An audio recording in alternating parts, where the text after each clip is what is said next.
Hospital Moinhos de Vento, numa iniciativa de poder divulgar a sua experiência no surto do Covid-19, programou uma série de casos clínicos para que a comunidade médica e as pessoas que trabalham nos hospitais possam entender um pouco essa realidade.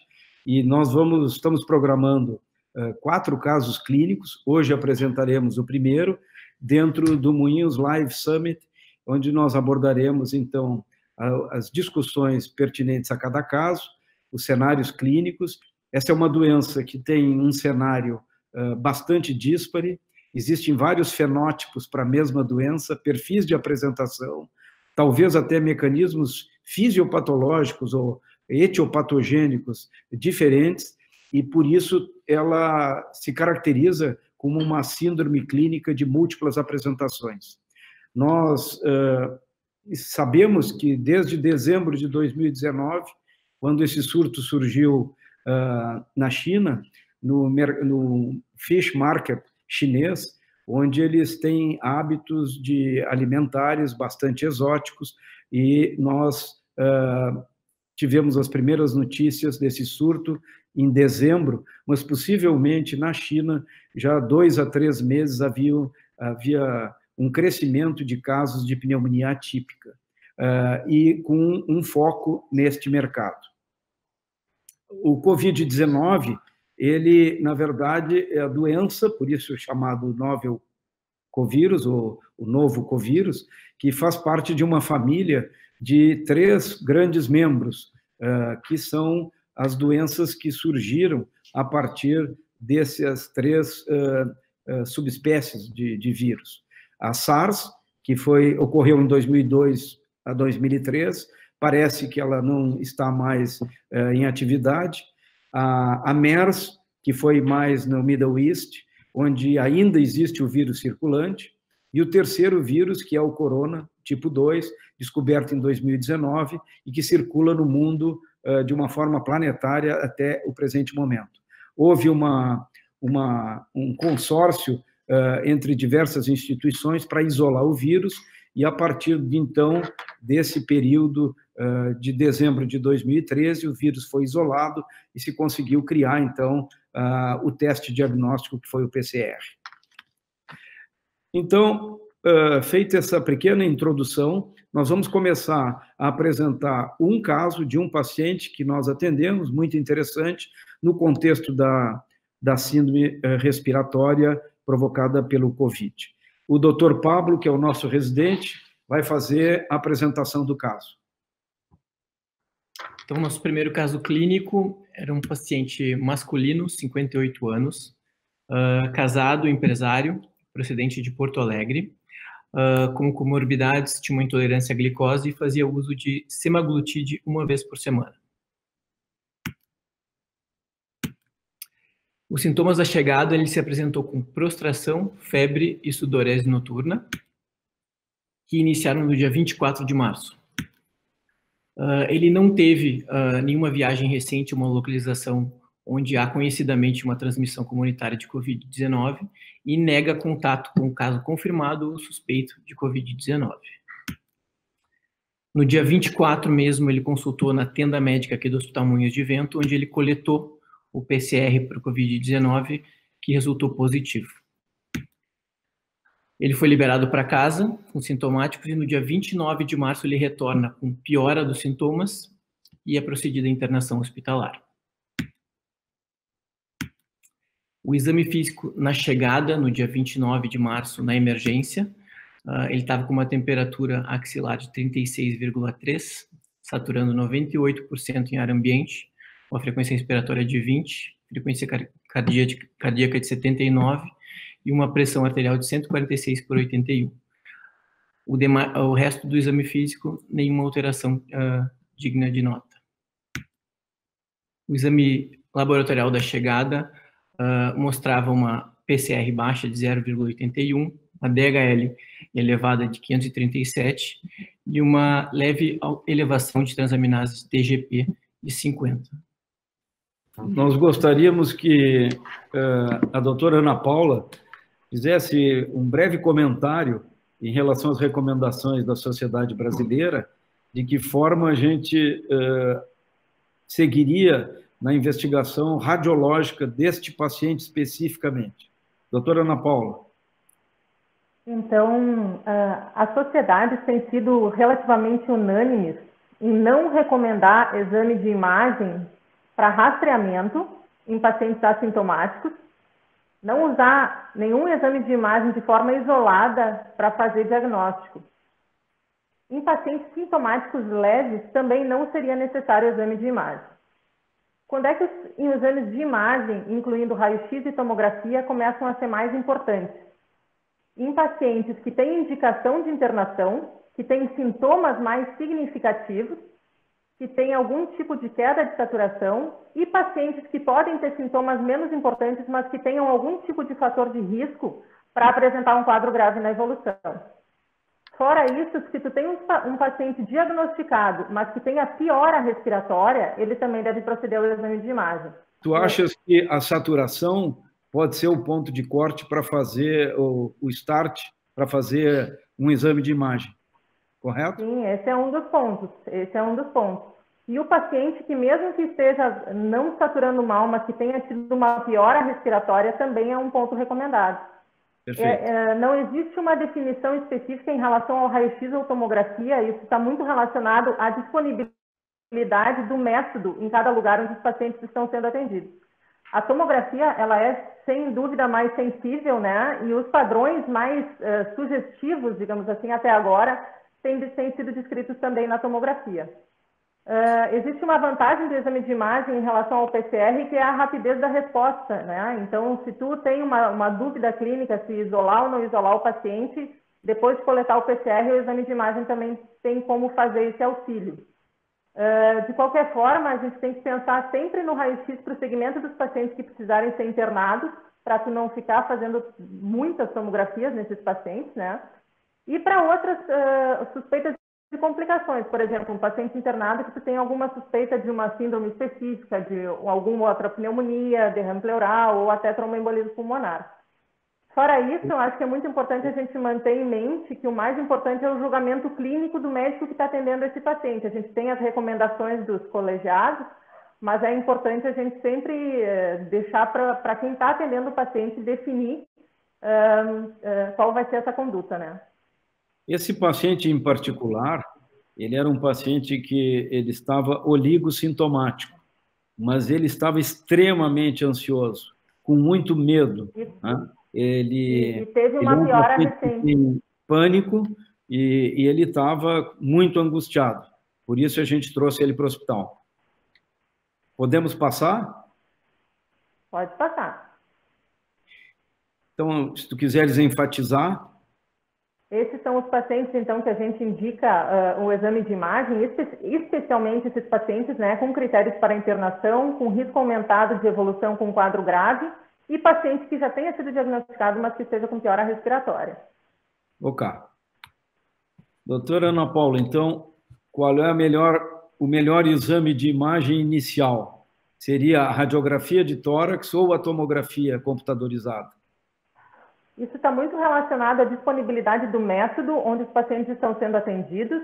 A gente precisa ter em mente que se o paciente não for clinicamente tão significativa a piora do paciente, tu pode fazer o raio-x, mas a tomografia ela vai ter padrões mais sugestivos para te sugerir a doença, se é realmente a suspeita clínica de COVID. E esse paciente que inclusive já tem um diagnóstico por PCR, seria interessante, e como ele teve uma piora respiratória, acredito que seria interessante fazer um exame de tomografia nele. Então, esse paciente acabou fazendo a tomografia. Pode comentar, Ana Paula? Essa tomografia está dentro dos padrões que a gente tem usado para esses pacientes. A recomendação é que se faça um exame de alta resolução em inspiração e sem contraste, em princípio, para avaliação da pneumonia por COVID. E é interessante que esse caso ele realmente apresenta alterações na imagem que são compatíveis com o processo de COVID, de pneumonia por COVID, que já vem sendo descrito na literatura, especialmente em artigos dos médicos chineses. A gente nota que ele tem várias áreas em vidro fosco multifocais, uma predominância pela periferia, né, pela periferia dos pulmões, e o acometimento dele é relativamente difuso, mas predomina nos campos médios e inferiores. Então, são achados que sugerem realmente a pneumonia por Covid. Lembro só que esse paciente, então, estava no 6º dia de evolução dos sintomas e esse foi o primeiro dia de internação dele. Aqui a sequência, Ana Paula. Esses são exames dessa mesma tomografia que a gente fez na primeira internação, mas com cortes coronais, mostrando os mesmos achados. A gente consegue, inclusive, ter algumas áreas que são sugestivas de halo invertido, que é um outro padrão descrito na literatura como bastante sugestivo da pneumonia por Covid. Ok. Doutor Diego, o nosso infectologista, faz de conta que o senhor está na emergência e recebeu esse paciente. O senhor, a gente gostaria de saber qual a melhor opção de tratamento inicial e qual o melhor momento de iniciarmos o tratamento. Então, nós, infelizmente, não temos ainda um medicamento específico, nós não temos evidências suficientes para considerar um medicamento específico contra o coronavírus como nosso medicamento de escolha. Existem alguns candidatos e eu vou querer falar um pouquinho aqui sobre hidroxicloroquina, que está despontando mais como terapia específica neste momento. Evidentemente, esse paciente, ao ser recebido na emergência, no atendimento inicial, ele acaba sendo tratado para outras etiologias de doença respiratória aguda, inclusive com antibióticos e com oseltamivir. Mas eu quero analisar com um pouquinho mais de cuidado as evidências para a hidroxicloroquina. Nós temos aí já demonstrada a atividade in vitro muito significativa da hidroxicloroquina contra o novo coronavírus. Isso não se traduz necessariamente em benefício clínico, visto que, por exemplo, a mesma hidroxicloroquina teve atividade contra o vírus da dengue e falhou em estudos clínicos em pacientes com dengue.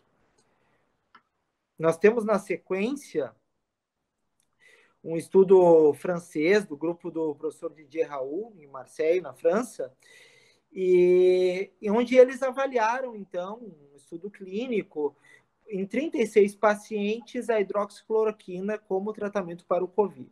Esse estudo está sendo muito criticado, na verdade, ele tem vários problemas metodológicos, entre eles, além da amostra pequena, os controles desses pacientes eram pacientes que recusaram-se a receber a medicação ou que eram tratados em outro centro. Então, um problema grave aí de seleção.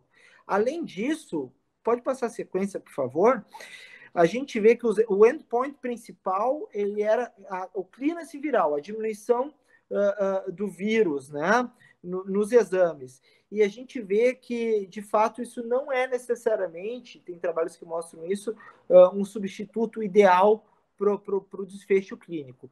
A questão da azitromicina, eu acho que é importante, no gráfico embaixo a gente vê que os pacientes onde foi adicionada a azitromicina, a hidroxicloroquina, houve, de fato, uma supressão virológica mais acentuada. Mas a gente tem que olhar com muito cuidado essa evidência, porque são apenas 6 pacientes nesse grupo, né, e com vários problemas metodológicos no trabalho, como eu já citei. Eu só queria fazer uma pergunta para a doutora Carise, que é a nossa cardiologista, chefe de serviço. O que ela acha dessa associação em termos de risco, Carise? Dessa associação da hidroxicloroquina e azitromicina, que cuidados a gente tem que ter, com que periodicidade deve-se fazer um controle eletrocardiográfico? Qual é a tua apreciação nesse contexto? Perfeito. Bom, o Diego está discorrendo sobre a questão da eficácia, mas certamente quando se avalia uma medicação não é só a eficácia, nos preocupamos também com a questão de segurança e potenciais efeitos adversos. Ambas medicações são amplamente usadas, usamos algumas delas há mais de décadas, né, e sabemos ou é conhecido que elas podem ter um efeito de provocar um prolongamento do QT e, com isso, eventualmente, induzir a uma taquicardia ventricular polimórfica, e a mais frequente seria a taquicardia por torsar. São raros os casos, muito raros os casos descritos na literatura, mas isso tem chamado a atenção, pelo menos nesse momento da pandemia e do uso em amplo, não digo em amplo espectro, mas muito popularizado agora com essa crise dessas medicações e o risco que pode ter. A recomendação é avaliar o eletrocardiograma do paciente quando ele chega, não necessariamente isso vinha sendo feito, mas hoje a gente está bem alerta a isso, e acompanhar pelo menos 48, 96 horas depois do uso da medicação para ver se tem algum efeito no QT. Alguns pacientes são mais propensos, existem scores para avaliar quem são os indivíduos mais propensos, mas aí eu chamo a atenção que os scores já apontam que pacientes com sepse, com doença prévia, com QT mais alargado prévio ou no início da terapia, esses são os pacientes de mais alto risco que merecem o acompanhamento e, eventualmente, algumas medidas para prevenir o desenvolvimento dessas arritmias. A azitromicina, Carisi, acrescenta, tem um efeito tóxico sinérgico, essas duas drogas? Exatamente, as duas, e das duas, a mais descrita como relacionada ao aumento do QT é a azitromicina. Nos pacientes que têm um QT acima de 500, tem um risco maior para desenvolver arritmia, ou que aumentam o QT acima de 60 milissegundos no início do tratamento, a recomendação de suspender a primeira medicação é a azitromicina. Embora ocorra num cenário bem mais complicado, sem opções terapêuticas, né? Ok.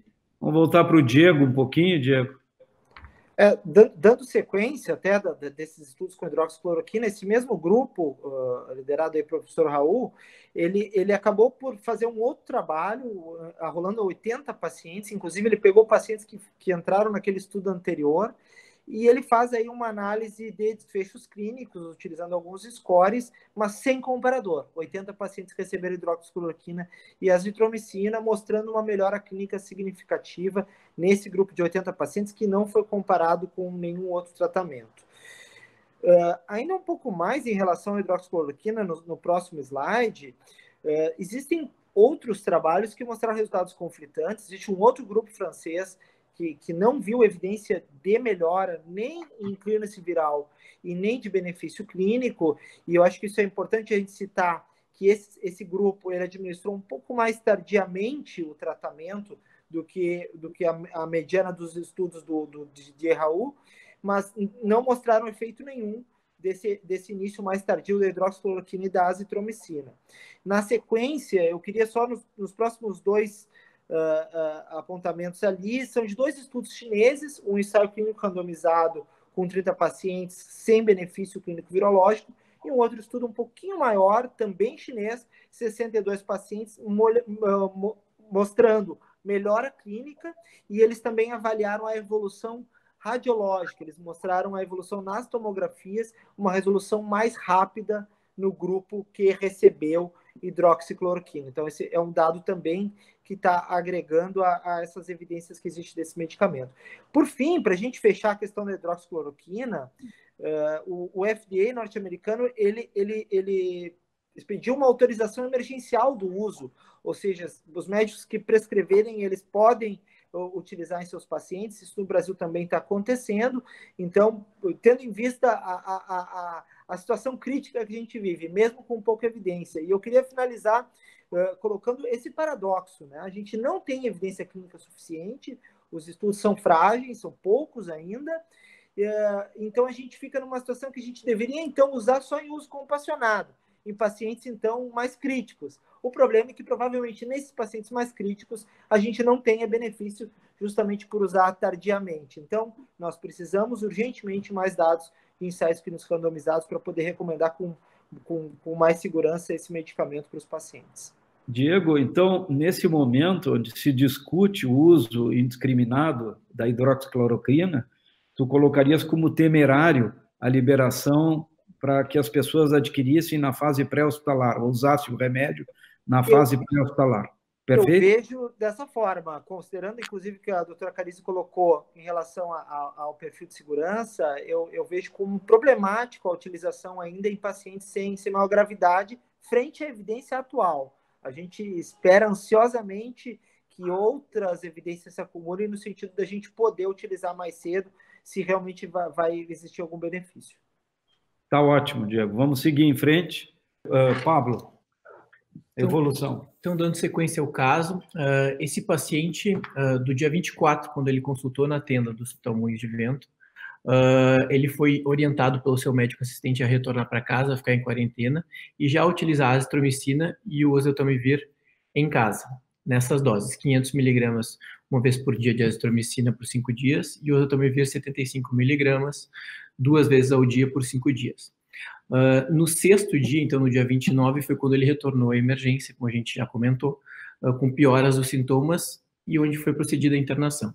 Ele iniciou um tratamento então com hidroxicloroquina 400 miligramas via oral 2 vezes por dia, com plano de seguir por 7 dias, e com ceftraxona 2 gramas endovenoso 1 vez por dia por 7 dias.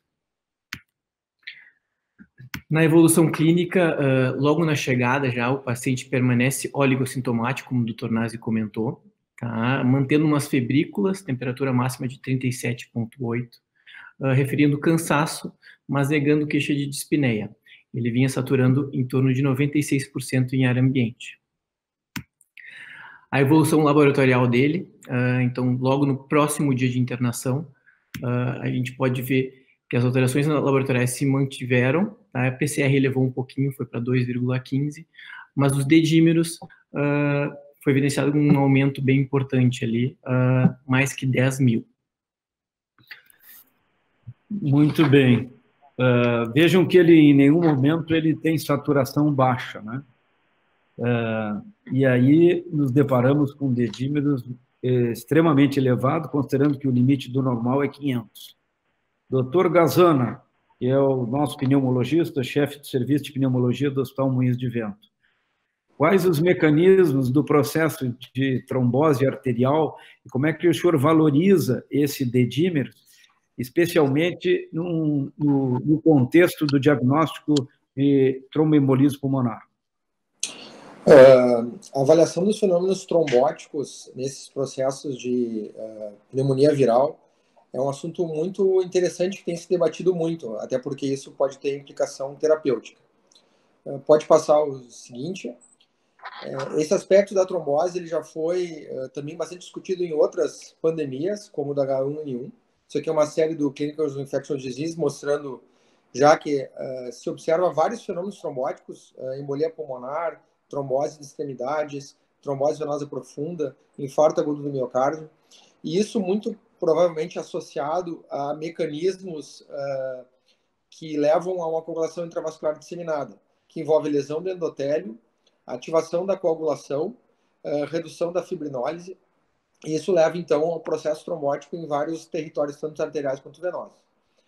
A questão, pode passar ao próximo, a questão é saber se isso realmente, né, e aqui é um caso da literatura, se isso é um fenômeno, uma associação espúria, porque os pacientes, muitos desses que a gente detecta embolia e trombose, são graves, e outras condições que não virais também causam isso, ou se realmente a pneumonia viral na COVID ela tem um efeito maior que em outras condições.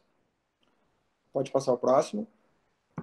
O que a gente vê, e esse é um dos primeiros estudos com as séries lá da China, a gente observa que os pacientes, em média, têm dedímeros maiores, e o dedímeros ele é um fator prognóstico bem claro. Pacientes que têm dedímeros acima de 1.000 já têm realmente uma sobrevida menor.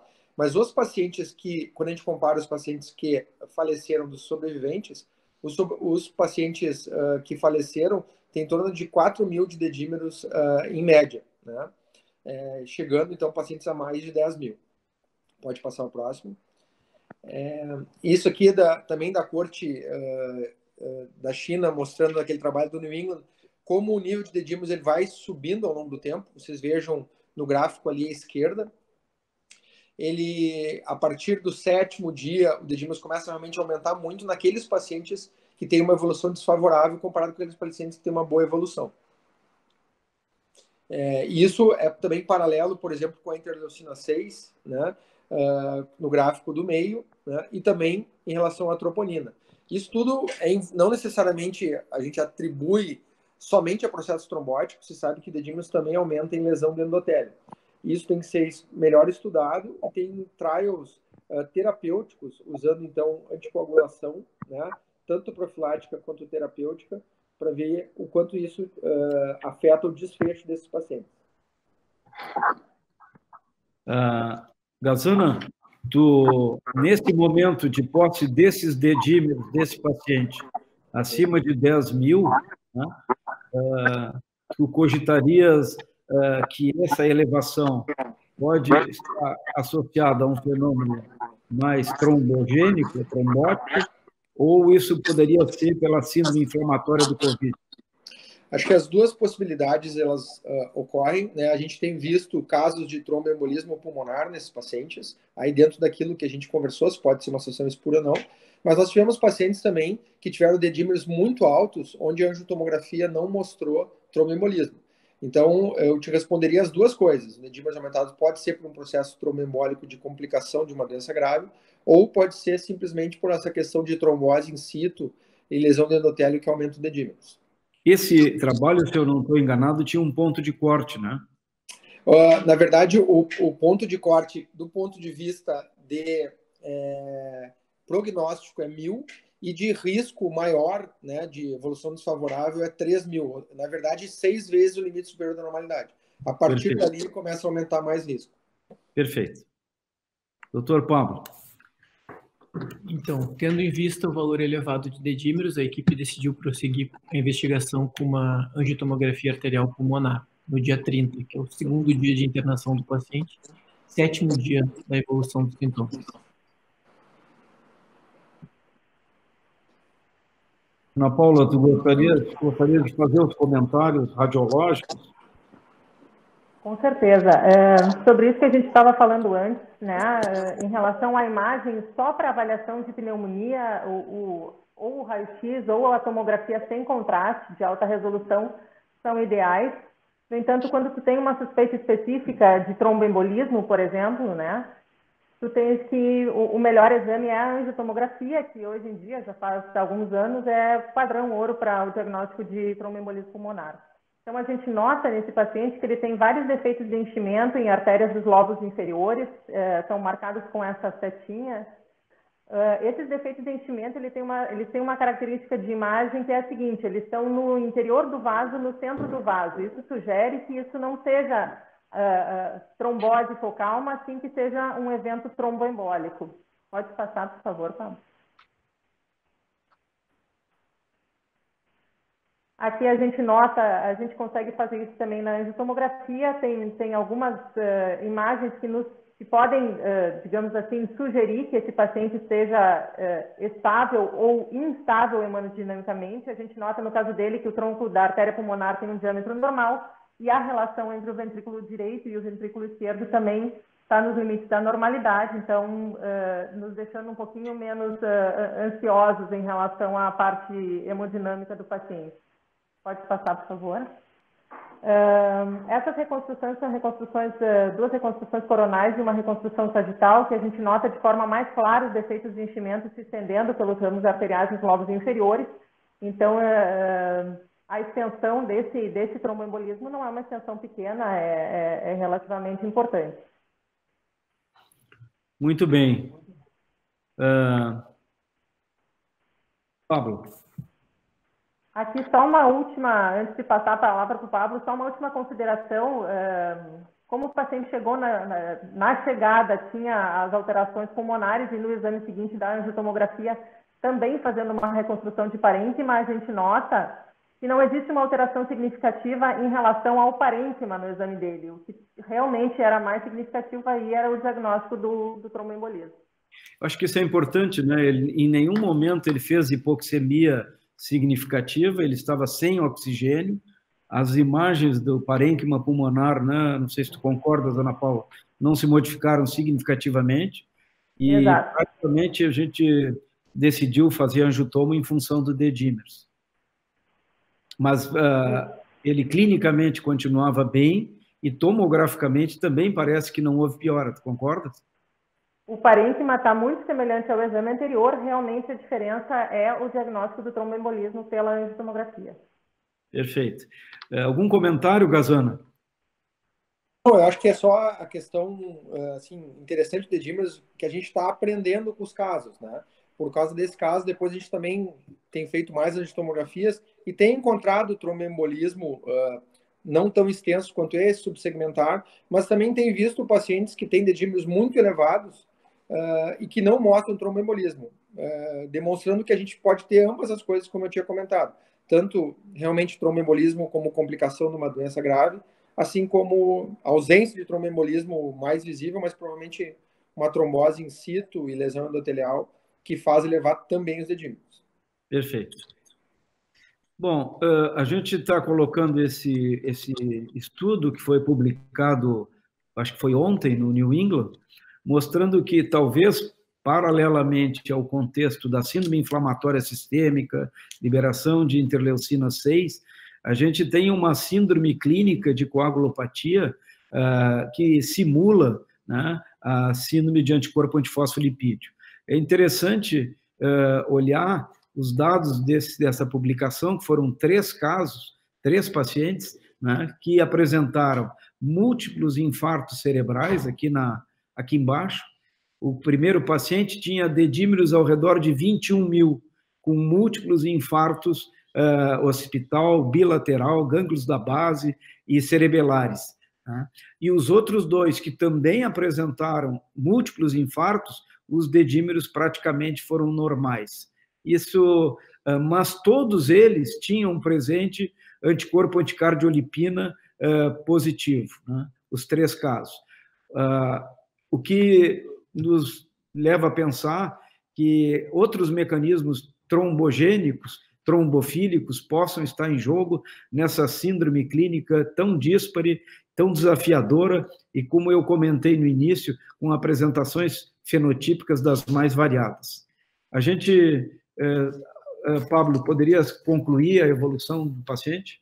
Então, essa é uma evolução dos tratamentos instituídos no hospital, pré-hospitalar e hospitalar. Então, o D6 é o dia da internação, no dia 29.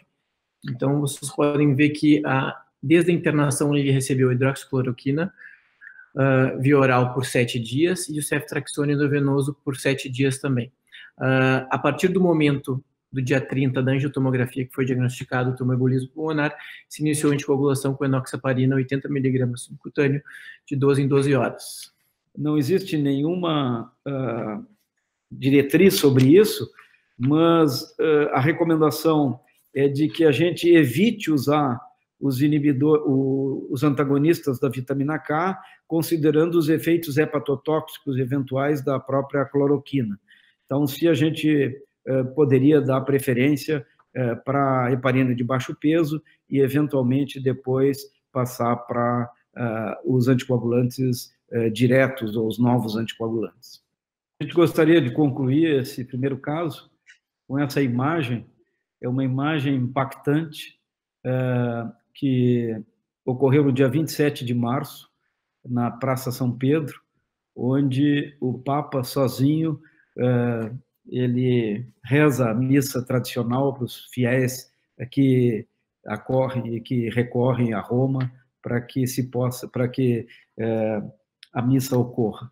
Vejam, nunca se viu uma imagem como essa, mostrando a importância do isolamento nessa fase da doença e que muito provavelmente seja a grande arma que nós temos contra este vírus. Não sabemos ainda como que a questão da liberação ocorrerá, mas até o momento não existiu nenhum tratamento mais eficaz que o isolamento social. Essa imagem, ela reflete bem o medo das pessoas e a importância que todos os governantes devem ter no momento da liberação e do retorno das atividades normais. Gostaria de agradecer sobremaneira a doutora Ana Paula Zanardo, nossa radiologista, o doutor Pablo Barros, que montou toda a nossa apresentação, nosso residente de medicina interna, o doutor Diego Falso, infectologista, o doutor Marcelo Gazana, nosso pneumologista, chefe de serviço, e o doutor Paulo Pitres, o nosso responsável pela pesquisa no hospital. Muito obrigado.